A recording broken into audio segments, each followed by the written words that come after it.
Welcome back to my channel. Today I'm going to talk about the workbench that I built. It's a bench I made probably, I don't know, 10-15 years ago. It's made out of maple and oak. I took the designs from probably 3 or 4 different books and took the bits and pieces that I liked and meshed them together, which is what I would recommend anybody else do. Figure out what works for you and then combine everything so you get the pieces that you like. I have a quick release vise on the front. I have a standard tail vise over here. I use both. On the tail vise, I actually use the square dogs to go in there. And I even made some homemade ones so that way if I wanted just to have wood on wood, then I can, rather than having the brass from the manufactured dogs. On the front vise, I have, if I need to, I can slide a round dog in there and then another one there, so that way I can sandwich and hold a piece there.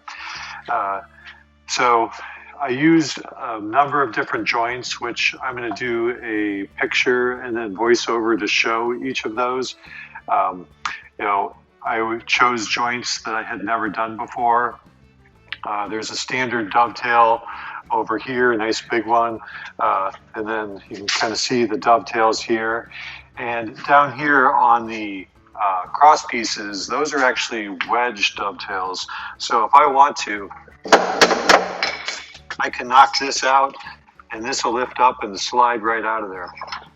So, but if I tap it in there, it's not going anywhere. The only thing that's holding the top on is the weight of the top. So what I'm going to do is pull off the top and then just kind of show you the base. So now we have the top tilted up, and you can see the mechanics for the tail vise and the front vise, and the slots for the bench dogs come all the way through. The base just has 2 pegs, which go into corresponding holes in the bottom of the top, and that keeps it from shifting from front to back, but it's really the weight of the top that holds it on. If you look at these are wedge dovetail joints here, so the joint actually goes like this, and the wedges push the wood out, so these are never going to come apart. And I mentioned about the wedge dovetails there that hold that together. So I can knock this piece and this piece completely separated from the cross pieces, and if I ever needed to transport it, I can move it around. A little heavy, but the top could be transported separately and these could be broken apart, so it'd be easy to get it into like a U-Haul or whatnot. But I'm going to do a voiceover and show all of the steps that I did as far as making this. And if there's any questions, you can just leave them in the comments below. And if you like what you see, then click subscribe. Okay, thanks for watching. I started off with rough lumber and then milled that up, and I cut these into 2.5-inch wide strips, and then figured out how I wanted those pieces together. I did this in 2 separate glue ups. I did so that way I could run it through my planer and get a nice flat top.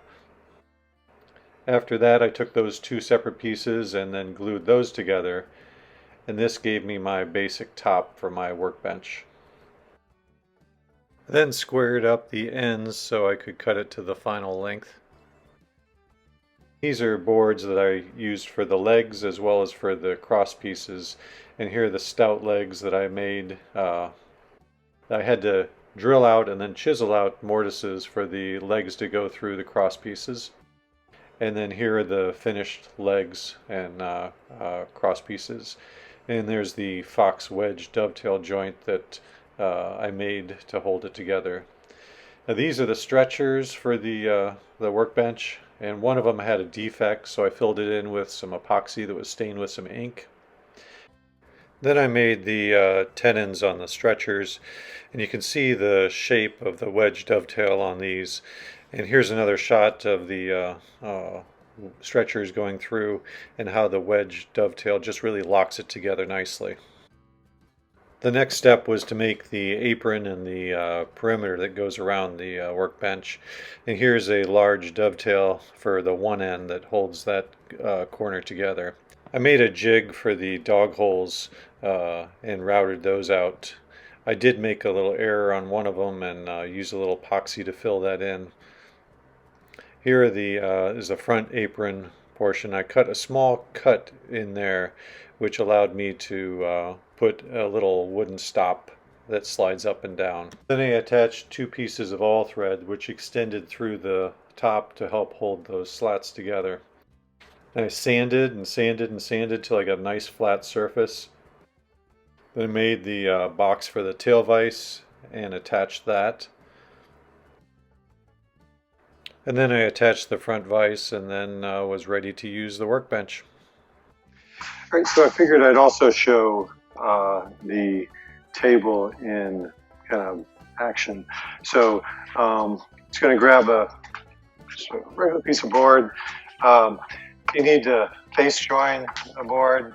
You can put your bench dogs up and then put it in place. Every other end bench dog. That way it's securely held in place, and then you can just grab your joiner plane, and it's nice and stable.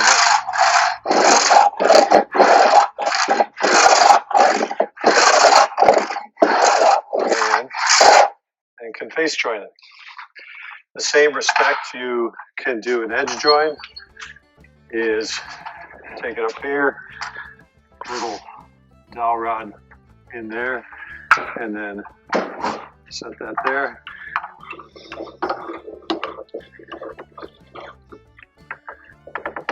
Clamp that down, and then you're ready to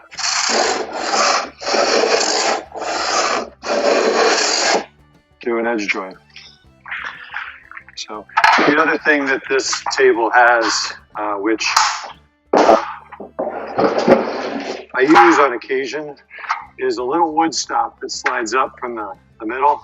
So if I don't feel like I need to clamp it down, I just need to keep it from going in that direction for one reason or another, whether it's using the chisels or whatnot, I have a little stop there that will keep it from sliding down. But the tool well can, it's good, but it also just gathers some clutter. So you can decide whether or not you want a tool well. There are many different designs out there. Just pick whichever you like, the bits and pieces that you like, and put them together into one bench.